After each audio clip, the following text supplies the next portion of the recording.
presented by Savaria Music। अपने सब सुन रहल छी कलवाही सँ RMT स्टूडियो के भक्तिमय प्रस्तुति। RMT अपन लोक अपन गीत।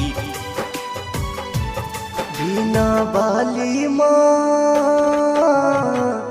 बीना के तान सिखा दे, बीना वाली माँ बीना के तान सिखा दे। तोहर गुण गे बो मैया तोहरे मने बो मैया, तोहर गुण गे बो मैया तोहरे मने बो मैया। सूर के ज्ञान जगा दे माँ बीना वाली माँ बीना के तान सिखा दे, बीना वाली माँ बीना के तान सिखा दे।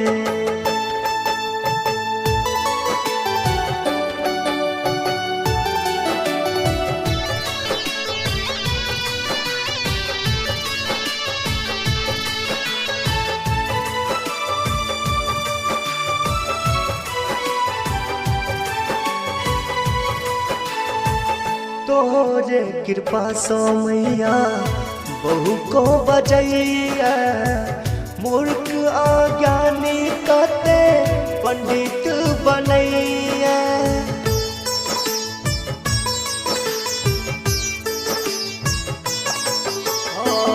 तोरे कृपा सो मैया बहु को बजैया, मूर्ख अज्ञानी कते पंडित बनैया। आस पूरा दे हमरो भाग जगा दे हमरो, आस पूरा दे हमरो भाग जगा दे हमरो। माँ कलाकार बना दे माँ बीना वाली माँ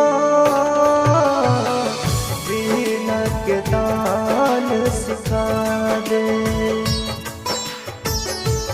बीना वाली माँ बीना के तान सिखा दे।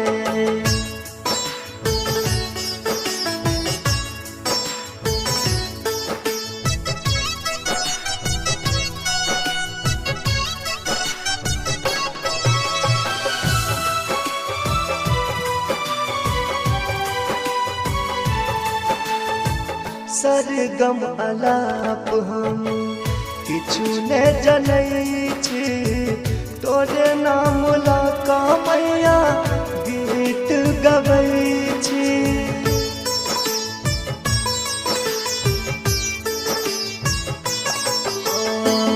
सरगम अलाप हम किछु ने जनै छी, तोरे नाम लका मैया गीत गबै छी।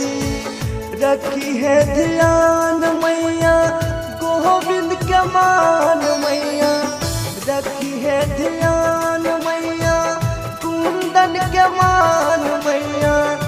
देवनंदन दुख गावे माँ बीना वाली माँ बीना के तान सिखा दे,